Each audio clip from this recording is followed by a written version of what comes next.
नमस्कार दोस्तों, आपका फिर से स्वागत है आपके अपने YouTube चैनल कंसेप्चुअल मॉन्क में। दोस्तों, आज मैं आपके लिए लेकर आया हूँ फिजिक्स का सेशन यानी कि भौतिक विज्ञान का सेशन। ये बहुत ही महत्वपूर्ण सेशन रहने वाला है। इसमें एसएससी के सभी एग्जाम्स में जो प्रीवियस ईयर के क्वेश्चंस हैं हम वो डिस्कस करने वाले हैं। जो कि मोस्ट टफेस्ट क्वेश्चन थे हमने वो सिलेक्ट किए हैं आपके लिए। सबसे टफेस्ट क्वेश्चन हम आपके लिए लेकर आए हैं। ये प्रीवियस ईयर के क्वेश्चंस हैं जिसको हम एक्सप्लेनेशन के साथ करने वाले हैं। जी हाँ, हम क्वेश्चन भी करेंगे और साथ साथ उनकी एक्सप्लेनेशन भी समझेंगे, चाहे कोई डेफिनेशन हो या स्टैटिक जीके हो। और ये सेशन आपका यूजफुल रहने वाला है HSSC, SSC, Delhi police, railway, UPSC 2020, Rajasthan police and पटवार, जितने भी एग्जाम आपके आने वाले हैं सब में ये बहुत महत्वपूर्ण सेशन रहने वाला है। जैसा आपको पता है, साइंस एक बहुत ही ज्यादा वेटेज रखती है और फिजिक्स एक इंपॉर्टेंट सब्जेक्ट है। ये पुराने क्वेश्चन है, तो चलिए स्टार्ट करते हैं बिना वक्त गवाए अपने सेशन को। उससे पहले अगर आपने हमारा चैनल सब्सक्राइब नहीं किया है तो चैनल को सब्सक्राइब कर लीजिए और बेल आइकन को प्रेस कर लीजिए ताकि हर नोटिफिकेशन आपको मिलती रहे। तो चलिए सेशन स्टार्ट करते हैं। पहला क्वेश्चन है, विच of the following device is best suited for measuring the temperature inside metallurgical furnaces. निम्नलिखित में से कौन सा यंत्र धातु भट्टियों के अंदर के तापमान को मापने के लिए सबसे उचित है। और ये क्वेश्चन आ चुका है एसएससी सीजीएल 8 अगस्त 2017 के एग्जाम में, आप देख सकते हैं। ऑप्शन है पायरोमीटर, थर्मोकपल, थर्मोमीटर और थर्मिस्टर। तो इसका सही उत्तर है पायरोमीटर। जी हाँ, ऑप्शन नंबर फर्स्ट पायरोमीटर इसका सही उत्तर है। अब पायरोमीटर होता क्या है वो देख लेते हैं। ये स्क्रीन पर आपके सामने आंसर है। A pyrometer is a type of remote sensing thermometer used to measure temperature of surface from a distance। एक डिस्टेंस से हम जो सरफेस का जो टेम्परेचर है उसको मापने के लिए जिस यंत्र का यानी कि रिमोट सेंसिंग थर्मोमीटर का प्रयोग किया जाता है उसको हम क्या बोलते हैं, पायरोमीटर। अब दूसरा ऑप्शन था हम लोग का थर्मोकपल। तो देखिए थर्मोकपल क्या है, two dissimilar electrical conductors forming electrical junctions at different temperature. जी हाँ, दो अलग अलग कंडक्टर होते हैं जो कि आपस में सिमिलर नहीं होते हैं और दो इलेक्ट्रिक जंक्शन बनाते हैं डिफरेंट टेम्परेचर पे। और क्या करते हैं, वो एक टेम्परेचर डिपेंडेंट वोल्टेज प्रोड्यूस करते हैं और जिस इफेक्ट को हम क्या बोलते हैं, थर्मो इलेक्ट्रिक इफेक्ट बोला जाता है। ये वोल्टेज मेजर करने के लिए काम आती है टेम्परेचर को। तो तीसरा था हम लोग का थर्मिस्टर। तो देख लेते हैं थर्मिस्टर की भी क्या डेफिनेशन है। Thermistor is a type of resistor whose resistance is dependent on temperature. जिस रेजिस्टर की जो रेजिस्टेंस है वो किस पर डिपेंड करती है, टेम्परेचर के ऊपर, तापमान के ऊपर डिपेंड करती है, उसको हम बोलते हैं thermistor. It is use to measure limited temperature range. और वो रेंज क्या रहती है, -90 डिग्री सेल्सियस से लेकर 130 डिग्री सेल्सियस तक के तापमान को, टेम्परेचर को, उस रेंज को मापने के काम आती है। तो चलिए दूसरे प्रश्न की तरफ चलते हैं। Who invented first working laser. सबसे पहली काम करने वाली लेजर का आविष्कार किसने किया था। और ये क्वेश्चन आ चुका है एसएससी सीजीएल 5 अगस्त 2017 के एग्जाम में। तो इसका सही उत्तर है टीएच मेमन। जी हाँ, T H Maiman, option number third इसका सही उत्तर है। इन्होंने किसका आविष्कार किया था, फर्स्ट वर्किंग लेजर का आविष्कार किया था, इसको ध्यान रखिएगा। चलिए अगले प्रश्न की तरफ चलते हैं। Which of the following instrument is used to measure soil water tension. जी हाँ, मृदा में जल तनाव मापने के लिए यह प्रयोग किए जाने वाले यंत्र को क्या बोला जाता है। और ये क्वेश्चन आ चुका है एसएससी सीजीएल फिजिक्स में 5 अगस्त 2017 के एग्जाम में। तो इसका सही उत्तर है टेंसियोमीटर यानी कि तनाव मापी। ऑप्शन नंबर 4 टेंसियोमीटर किसके काम आता है, मृदा में जल तनाव मापने के लिए यह यंत्र प्रयोग किया जाता है। अब बाकी ऑप्शन भी यहाँ पर दे रखे थे तो उनके बारे में जान लेते हैं। फोटोमीटर क्या होता है, फोटोमीटर एक तरह का इंस्ट्रूमेंट होता है जो लाइट इंटेंसिटी को मेजर करता है, use to measure light intensity और ऑप्टिकल प्रॉपर्टीज ऑफ सॉल्यूशन और सरफेस। जो सरफेस होते हैं, सतह होती है, उनकी ऑप्टिकल प्रॉपर्टी जो होती है उसको मापने के लिए, उसकी लाइट इंटेंसिटी को मापने के लिए क्या काम आता है, फोटोमीटर। और पायरोमीटर क्या होता है, पायरोमीटर भी एक तरह की रिमोट सेंसिंग थर्मोमीटर ही होती है जो किसके लिए यूज होती है, टेम्परेचर मापने के लिए सरफेस के ऊपर। और एक और यहाँ पर लिखा हुआ है साइक्रोमीटर, वो किस लिए काम आता है, जिसको हिंदी में हम बोलते हैं शुष्काद्रमापी। ठीक है, तो इसका क्या मतलब होता है, जो साइक्रोमीटर होता है वो रिलेटिव ह्यूमिडिटी मापने के लिए काम आता है एटमॉस्फेयर में 2 थर्मोमीटर के थ्रू। तो चलिए अगली इंफॉर्मेशन की तरफ चलते हैं, क्वेश्चन नंबर 4 की तरफ। Meter in a vehicle that calculates distance covered by the vehicle is called. वह मीटर जो वाहन द्वारा तय की गई दूरी को मापता है उसे क्या बोला जाता है, क्या कहा जाता है। और यह क्वेश्चन आ चुका है एसएससी सीजीएल 6 अगस्त 2017 में। इसका सही उत्तर है ओडोमीटर। जी हाँ, पथ मापी। जो वाहन में मीटर लगा होता है जो कि तय की गई दूरी को मापता है, उसका क्या मतलब होता है, उसको क्या बोलते हैं, पथ मापी यानी कि ओडोमीटर। तो चलिए 5th प्रश्न की तरफ चलते हैं। What is the SI unit of force? बल का एसआई मात्रक क्या है? और ये क्वेश्चन आ चुका है एसएससी सीजीएल 5 अगस्त 2017 में। इसका सही उत्तर है न्यूटन। जी हाँ, ऑप्शन नंबर सी यानी कि 3rd ऑप्शन। न्यूटन किसकी एसआई यूनिट है? फोर्स की। एसआई यूनिट ऑफ फोर्स क्या है? न्यूटन। बल का एसआई मात्रक क्या है? न्यूटन। ध्यान रखिएगा इसको। चलिए 6ठे प्रश्न की तरफ चलते हैं। What is the SI unit of pressure? दाब के आईएस मात्रक को क्या बोलते हैं? हमें बताना है दाब का जो एसआई मात्रक होता है उसको हम क्या बोलते हैं। ये क्वेश्चन आ चुका है 6 अगस्त 2017 में एसएससी सीजीएल के एग्जाम में। तो इसका सही उत्तर है ऑप्शन नंबर 3rd यानी कि पास्कल। पास्कल किसकी यूनिट है? SI unit of pressure. ध्यान रखिएगा इसको। प्रेशर के एसआई यूनिट को हम क्या बोलते हैं? पास्कल के नाम से जानते हैं। अब बाकी ऑप्शन दे रखे हैं, जरा उनको भी देख लेते हैं। Weber. Weber is SI unit of magnetic flux. इस इंफॉर्मेशन को ध्यान रखिएगा, ये बहुत ही बार रिपीट हुआ है एग्जाम में। वेबर किसकी एसआई यूनिट है? मैग्नेटिक फ्लक्स की। और हेनरी का भी जिक्र हुआ यहाँ पर। हेनरी किसकी यूनिट है? Henry is SI unit of electrical inductance. ध्यान रखिएगा, इलेक्ट्रिकल इंडक्टेंस की जो यूनिट है वो क्या है? हेनरी। तो चलिए 7वें प्रश्न की तरफ चलते हैं। What is the unit of resistance? प्रतिरोध को मापने की इकाई क्या है? और यह क्वेश्चन आ चुका है एसएससी सीजीएल 6 अगस्त 2017 के एग्जाम में। इसका सही उत्तर है ओम यानी कि ऑप्शन नंबर 1st। ओम जो है वो किसकी यूनिट है? वो है रेजिस्टेंस की यूनिट है, यानी कि प्रतिरोध को मापने की जो इकाई है उसका क्या नाम है? ओम, OHM। तो आगे एक फेरेड भी दे रखा है, क्योंकि हेनरी और वेबर तो हम पीछे कवर कर चुके हैं। तो फेरेड यहाँ पर दे रखा है। फेरेड किसकी ऐसा यूनिट है? वो है इलेक्ट्रिकल कैपेसिटेंस की। तो ध्यान रखिएगा, इलेक्ट्रिकल कैपेसिटेंस की जो एसआई यूनिट है उसको क्या बोलते हैं? फेरेड। तो चलिए 8वें प्रश्न की तरफ चलते हैं। What is the minimum distance in metres required to hear an echo? जी हाँ, प्रतिध्वनि सुनने के लिए न्यूनतम दूरी मीटर में कितनी होनी चाहिए? हमें एको सुनने के लिए मिनिमम डिस्टेंस मीटर्स में कितना होना चाहिए? ये क्वेश्चन आ चुका है एसएससी सीजीएल 5 अगस्त 2017 के एग्जाम में। इसका सही उत्तर है ऑप्शन नंबर सी यानी कि तीसरा ऑप्शन 17 मीटर की दूरी मिनिमम होनी चाहिए अगर हमें एको सुननी है। प्रतिध्वनि सुनने के लिए न्यूनतम दूरी मीटर में कितनी होनी चाहिए? ये होता है 17 मीटर्स। तो चलिए 9वें प्रश्न की तरफ चलते हैं। Why does a blackboard appears black in color? एक श्यामपट्ट रंग में काला क्यों दिखाई देता है? और ये क्वेश्चन आ चुका है एसएससी सीजीएल फिजिक्स 5 अगस्त 2017 के एग्जाम में। इसका सही उत्तर आपके सामने है। पहले तो रीजन जान लेते हैं कि क्यों वो ब्लैक दिखता है। A black object may look black but technically it may still be reflecting some light। यह होता है लाइट के रिफ्लेक्शन के कारण। हो सकता है ये ब्लैक हो बट टेक्निकली ये ब्लैक में भी नहीं भी हो सकता, क्योंकि ये रिफ्लेक्ट करता है ब्लैक लाइट को, इसी वजह से ब्लैक हमें दिखाई देता है, काला दिखाई देता है। For example, a black pigment result from combination of several pigments that collectively absorb most of colours. क्योंकि जो ब्लैक होता है, जो ब्लैक कलर होता है वो अलग अलग पिगमेंट्स का कॉम्बिनेशन होता है, उनको मिलाकर बना होता है, जो एब्जॉर्ब करता है बहुत सारे कलर्स को। So when the light falls on it, it absorbs all the colors because all are present, so no light is reflected back। क्योंकि ये सभी के सभी जो कलर है जब एक बोर्ड पर लाइट पड़ती है उनको एब्जॉर्ब कर लेता है, किसी भी लाइट को ब्लैक बैक में यानी कि दोबारा से उसको रिफ्लेक्ट नहीं होने देता। No light is reflected back, इसी वजह से वह काला दिखाई देता है। तो इसका सही उत्तर क्या है आपके सामने? आपके सामने है it absorbs all the colours यानी कि ऑप्शन नंबर 4। जी हाँ, it absorbs all the colour, वह सारे रंग अवशोषित करता है, इसी वजह से एक ब्लैक बोर्ड हमें ब्लैक दिखाई देता है। इसको ध्यान रखिएगा। तो चलिए 10वें प्रश्न की तरफ चलते हैं। Which of the following is a bad thermal conductor? हमें बताना है निम्नलिखित में से कौन सा एक बुरा ऊष्मा परिचालक है। ये क्वेश्चन आ चुका है 5 अगस्त 2017 सीजीएल के एग्जाम में। इसका सही उत्तर है ग्लास, ऑप्शन नंबर 3rd यानी कि ग्लास। ग्लास जो है वो क्या है? ऊष्मा का बुरा परिचालक है। तो यानी कि ग्लास को हिंदी में क्या बोलते हैं हम? शीशा।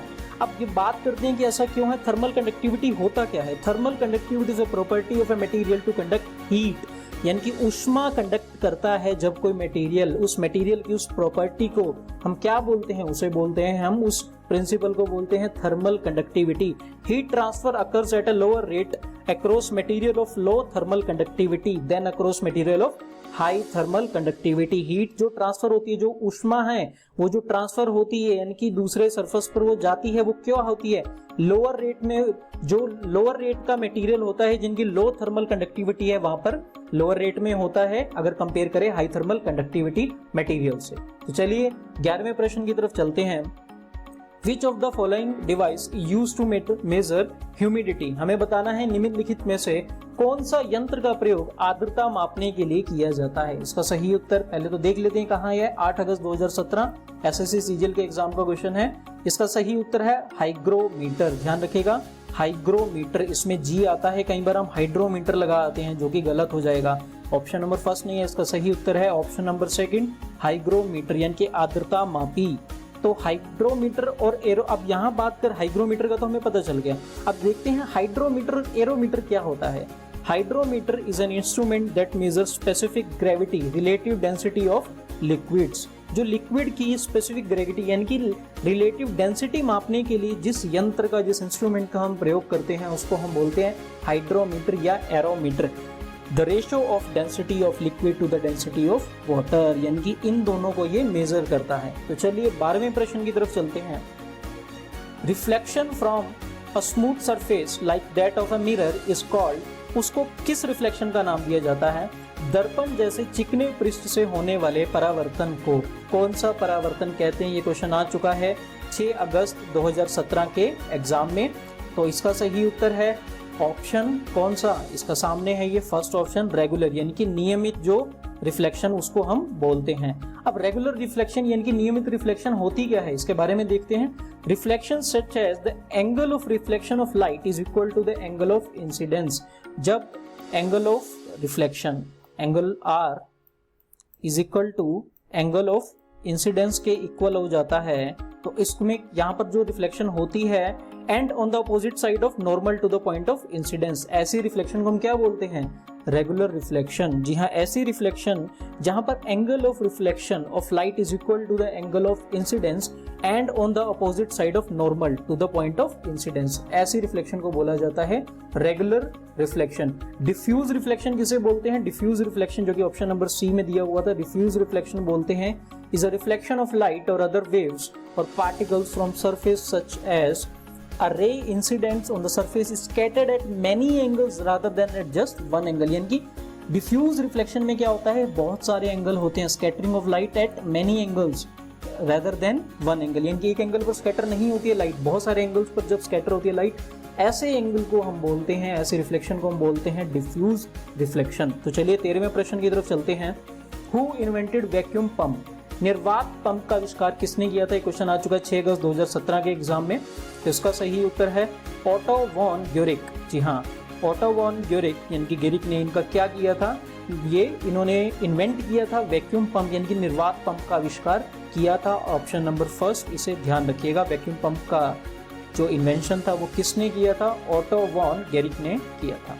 चलिए 14वें प्रश्न की तरफ चलते हैं। 14th question, who invented Bluetooth? और ये क्वेश्चन आ चुका है 6 अगस्त 2017 के एग्जाम में। ब्लूटूथ का आविष्कार किसने किया था? इसका सही उत्तर है डॉक्टर जाप हार्टसेन। जी हाँ, डॉक्टर जाप हार्टसेन ने किसका इन्वेंशन किया था?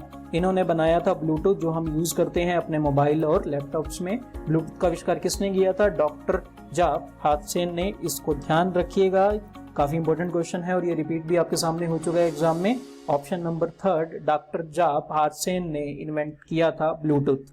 तो चलिए अगले प्रश्न की तरफ चलते हैं। 15वां प्रश्न, what is the other name of Galileo's law of falling bodies? Galileo के गिरते शरीर के नियम को किस नाम से जाना जाता है? और ये क्वेश्चन आ चुका है 8 अगस्त 2017 के एग्जाम में। इसका सही उत्तर है न्यूटन फर्स्ट लॉ। जी हाँ, न्यूटन फर्स्ट लॉ को, न्यूटन का जो पहला नियम था उसको हम किस नाम से भी जानते हैं? Galileo law of falling bodies, यानी कि गैलीलियो के गिरते शरीर के नियम को हम क्या भी बोलते हैं? न्यूटन का पहला नियम। इसको ध्यान रखिएगा, ऑप्शन नंबर 2 इसका आंसर है। Galileo law of falling bodies कहता क्या है? Bodies fall on the surface of earth at a constant acceleration and that the force of gravity which causes all the body to move in downward is a constant force. हाँ, ये पहला law कहता है, इसे ध्यान रखिएगा। Newton के पहले नियम को हम किस नाम से भी जानते हैं? गिरते शरीर के नियम, यानी कि लॉ ऑफ फॉलिंग बॉडीज। तो चलिए 16वें प्रश्न की तरफ चलते हैं। 16वां प्रश्न है हु इन्वेंटेड डायनामाइट। डायनामाइट का आविष्कार किसने किया था, और ये क्वेश्चन आ चुका है 8 अगस्त 2017 एसएससी सीजीएल के एग्जाम में। इसका सही उत्तर है अल्फ्रेड नोबल। जी हाँ, Alfred Nobel, option number second. Alfred Nobel ने किसका इन्वेंशन किया था, डायनामाइट का। इसको ध्यान रखिएगा, जो कि माइंस में काम आता है, यानी कि जब बड़ी बड़ी चट्टानों को गिराना तो डायनामाइट का यूज़ किया जाता है उनको गिराने के लिए, बड़ी बड़ी चट्टानों को। इसका सही उत्तर क्या है, डायनामाइट को किसने इन्वेंट किया था, अल्फ्रेड नोबल ने, ऑप्शन नंबर 2। तो चलिए 17वें प्रश्न की तरफ चलते हैं। The bending of light when it passes around a corner और अ स्लिट इज ड्यू टू। जब प्रकाश किसी किनारे या किसी दरार से होकर गुजरती है तो ये किस वजह से वंकित यानी कि बेंड हो जाती है, और ये क्वेश्चन आ चुका है एसएससी सीजीएल 9 अगस्त 2017 के एग्जाम में। इसका सही उत्तर है डायफ्रैक्शन। जी हाँ, विवर्तन के कारण ही जब एक लाइट होती है, जब वो बेंड होती है around the corner of A slit, यानी कि जब क्या होता है, जब प्रकाश किसी किनारे या दरार से होकर गुजरता है तो किस वजह से वंकित यानी कि बेंड हो जाती है लाइट, डायफ्रैक्शन की वजह से, यानी कि ऑप्शन नंबर 3, डायफ्रैक्शन की वजह से क्या हो जाती है, वंकित हो जाता है प्रकाश, बेंड हो जाता है। तो देख लेते हैं अब ये डायफ्रैक्शन बोलता क्या है, डायफ्रैक्शन का हम लोगों का डायफ्रैक्शन की फुल फॉर्म क्या होती है, डायफ्रैक्शन की जो पूरी थ्योरी है वो क्या चीज है उसको हम जान लेते हैं। The ability of light to bend around the corners is known as diffraction. जी हाँ, लाइट का यानी कि प्रकाश का कॉर्नर से बेंड हो जाना, जब वो कॉर्नर पर पड़ता है और वहां से बेंड हो जाता है प्रकाश, उस एबिलिटी ऑफ लाइट यानी कि उसकी क्षमता को, लाइट के प्रकाश की क्षमता को हम क्या बोलते हैं, इसी को नियम को नाम दिया गया है डायफ्रैक्शन का। इस फिनोमिना को बोलते हैं डायफ्रैक्शन। तो देखिए अब रिफ्रैक्शन क्या होता है, क्योंकि ये भी इसमें दे रखा है हम लोगों को ऑप्शंस में, तो देख लेते हैं जरा। Refraction is change in the direction of waves that occurs when wave travel from one medium to another. जी हाँ, जब वेव एक मीडियम से दूसरे मीडियम में, यानी कि एक माध्यम से होकर दूसरे माध्यम में ट्रेवल करती है, गुजरती है, तो उस समय उस change of direction of waves को हम क्या बोलते हैं, refraction. Refraction is always accompanied by the wavelength and speed change. जब रिफ्रैक्शन होता है तो वहां पर वेवलेंथ की भी उपस्थिति होती है और स्पीड का भी चेंज होना पाया जाता है, तो इसको ध्यान रखिएगा। अब बात करते हैं डायफ्रैक्शन की फिर से। Diffraction is bending of waves around the obstacle और ओपनिंग्स, यानी कि कॉर्नर पे, ऑब्स्टेकल्स में और किसी भी चीज की ओपनिंग से जब वेव बेंड हो जाती है उसको हम क्या बोलते हैं, diffraction. The amount of diffraction increases with increasing wavelength. ध्यान रखिएगा, ये क्वेश्चन बन सकता है। इसमें तो आया ही हुआ है कि इस फिनोमेना को क्या बोलते हैं, यानी कि वेवलेंथ, जिसको हम लैम्डा से भी डिनोट करते हैं, ये डायरेक्टली प्रोपोर्शन किसके होता है, ये वेवलेंथ यानी कि लैम्डा जो होता है डायरेक्टली प्रोपोर्शनल होता है डायफ्रैक्शन के साथ। ध्यान रखिएगा इसको, lambda is directly proportional to diffraction. जैसे जैसे वेवलेंथ इंक्रीज होगी तो डायफ्रैक्शन भी इंक्रीज होता जाएगा, इसको ध्यान रखिएगा। तो चलिए 18th क्वेश्चन की तरफ चलते हैं। At what temperature in Fahrenheit हमें बताना है प्योर वाटर फ्रीजेज। शुद्ध जल किस तापमान, यानी कि फारेनहाइट में हमें बताना है, पर जम जाता है। और ये क्वेश्चन आया हुआ है 8 अगस्त 2017 के एग्जाम में एसएससी सीजीएल के। इसका सही उत्तर है ऑप्शन नंबर 1 यानी कि 32 फारेनहाइट पर जो शुद्ध जल होता है वो जम जाता है। Water freezes at 32 degrees Fahrenheit 0 degree Celsius, यानी कि 273.15 केल्विन। इसको ध्यान रखिएगा इन सभी को, इनमें से कुछ भी आंसर हो सकता है। अभी तो चलो इन्होंने 32 फारेनहाइट में पूछ लिया था, हो सकता था डिग्री सेल्सियस में पूछ लिया, केल्विन में पूछ ले, तो इसको आप ध्यान रखिएगा। तो चलिए 19वें प्रश्न की तरफ चलते हैं। Which of the following is not a vector quantity.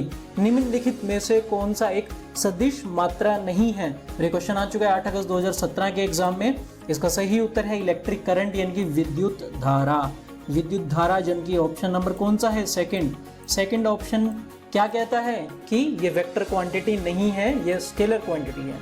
तो चलिए 20वें प्रश्न की तरफ चलते हैं। The phenomena of raising the outer as of curved rods above the inner edge to provide necessary centripetal force to the vehicles to take a safe turn is called। उस force का हमें नाम बताना है जो वाहनों को सुरक्षित मोड़ लेने के लिए आवश्यक केंद्रीय बल प्रदान करने हेतु किसी घुमावदार सड़क के बाहरी किनारे को आंतरिक किनारे से ऊपर कर दिया जाता है। उस प्रक्रिया को हम क्या बोलते हैं। क्वेश्चन आ चुका है 8 अगस्त 2017 एसएससी सीजीएल के एग्जाम में। इसका सही उत्तर है बैंकिंग ऑफ रोड्स, यानी कि ढालू सड़क, यानी कि सड़क की बैंकिंग करना, उस प्रक्रिया को बोला जाता है। ध्यान रखिएगा, यानी कि ऑप्शन नंबर कौन सा, पहला ऑप्शन, फर्स्ट ऑप्शन है बैंकिंग ऑफ रोड्स, यानी कि ढाल सड़क।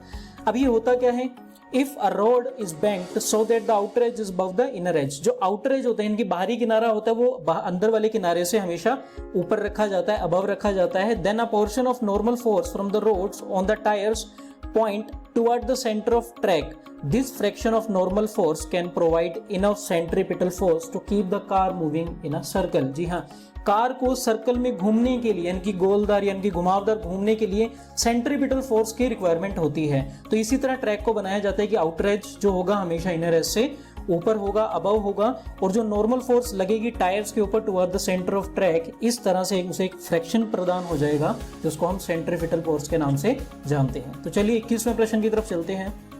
विच of the following is not a vector quantity. अब हमें बताना है कौन सी वेक्टर क्वांटिटी नहीं है, इनकी सदिश मात्रा नहीं है।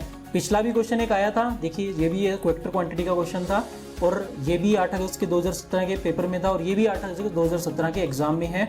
तो इसका सही उत्तर है यानी कि स्पीड।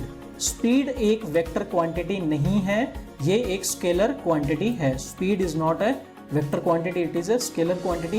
ये क्वेश्चन आ चुका है एसएससी सीजीएल 8 अगस्त 2017। इनकी गति जो है वो वेक्टर क्वांटिटी नहीं है, ऑप्शन नंबर 4। तो पीछे पूछा था कि कौन सी नहीं है, तो यहाँ पर भी जो इलेक्ट्रिक करंट है वो स्केलर क्वांटिटी है। चलिए अगले क्वेश्चन की तरफ चलते हैं। 22वां प्रश्न, What is the reason for formation of mirage in desert? मरुस्थल में मरीचिका यानी कि मरब कृष्णा बनने का मुख्य कारण क्या है? 9 अगस्त 2017 का क्वेश्चन है एसएससी सीजीएल का। इसका सही उत्तर है TIR यानी कि टोटल इंटरनल रिफ्लेक्शन जिसे हम बोलते हैं। TIR बहुत ही इंपॉर्टेंट फिनोमिना है, लाइट चैप्टर में इसको ध्यान रखिएगा। इसी की वजह से मिराज बनता है डेजर्ट में यानी कि मरुस्थलों में। जो मरीचिका यानी कि मिरर जो दूर से ऐसा दिखाई देता है कि पानी पड़ा है सड़क के ऊपर, तो वो किस वजह से होता है? मरीचिका की वजह से होता है, यानी कि मिराज की वजह से होता है। और ये होता है TIR टोटल इंटरनल रिफ्लेक्शन यानी कि TIR ऑफ लाइट की वजह से होता है। Mirage occur due to total internal reflection of light when the sun is high in the sky the sand gets heated first, यानी कि सूर्य जो बहुत ऊंचाई में होता है तो क्या होता है कि जो सैंड होती है यानी कि जो मिट्टी होती है वो गर्म हो जाती है सबसे पहले।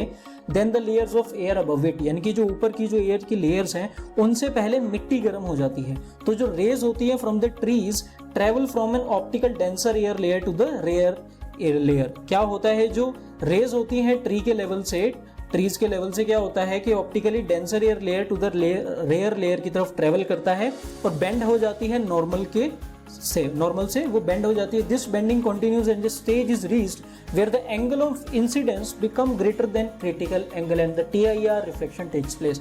इस फिनोमिना में, इस पूरे के पूरे प्रोसेस में क्या होता है, एंगल ऑफ इंसिडेंस जो आई एंगल होता है वो क्या हो जाता है, वो बड़ा हो जाता है एंगल ऑफ क्रिटिकलिटी, यानी कि क्रिटिकल एंगल से एंगल ऑफ इंसिडेंस बड़ा हो जाता है, इसी वजह से TIR होता है। और मरीचिका यानी कि मिराज मरुस्थलों में या सड़क पे देखा जा सकता है। तो चलिए 23वें प्रश्न की तरफ चलते हैं। Who discovered television? टेलीविजन का आविष्कार किसने किया था? 9 अगस्त एसएससी सीजीएल 2017 का क्वेश्चन है। इसका सही उत्तर है जॉन बेयर्ड। जॉन बेयर्ड ने किसका आविष्कार किया था?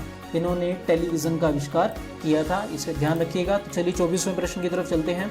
It is difficult to fix a nail on a freely suspended wooden frame which law supports this statement? स्वतंत्र रूप से लटके हुए लकड़ी के एक ढांचे में कील ठोकना कठिन होता है, कौन सा नियम इस कथन का समर्थन करता है? ये क्वेश्चन है एसएससी सीजीएल 9 का 2017 में, क्वेश्चन 9 अगस्त में आया हुआ है, ध्यान रखिएगा इसको।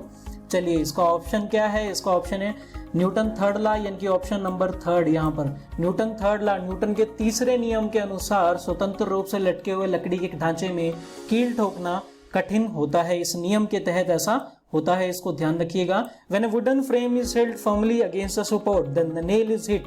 An equal reaction of support drives the nail back into the block. जी हाँ, action is equal to reaction वाला यहाँ पर बात कर रहे हैं कि जब फ्रेम को पकड़ लिया जाता है फॉर्मली यानी कि पूर्णतः, तो उसको सपोर्ट मिल जाती है और नेल जब हिट की जाती है तो जितना हम मारते हैं उतना ही बैक फोर्स आता है, इसी वजह से नेल जो है ब्लॉक के अंदर चली जाती है। लेकिन लकड़ी के जो लटके हुए ढांचे में ऐसा कील ठोकना मुश्किल होता है और न्यूटन का थर्ड लॉ ही ये बताता है। तो चलिए 25वें प्रश्न की तरफ चलते हैं। ये आज का लास्ट प्रश्न है हमारी आज के लेक्चर का, तो देखते हैं इसे। विच of the following is not a property of electromagnetic waves? निम्नलिखित में से कौन सा विद्युत चुंबकीय तरंगों का गुण नहीं है? हमें नहीं वाला गुण बताना है। क्वेश्चन आ चुका है 9 अगस्त 2017 एसएससी सीजीएल में, तो इसका देखते हैं करेक्ट आंसर क्या है। Electromagnetic waves do not show interference and diffraction.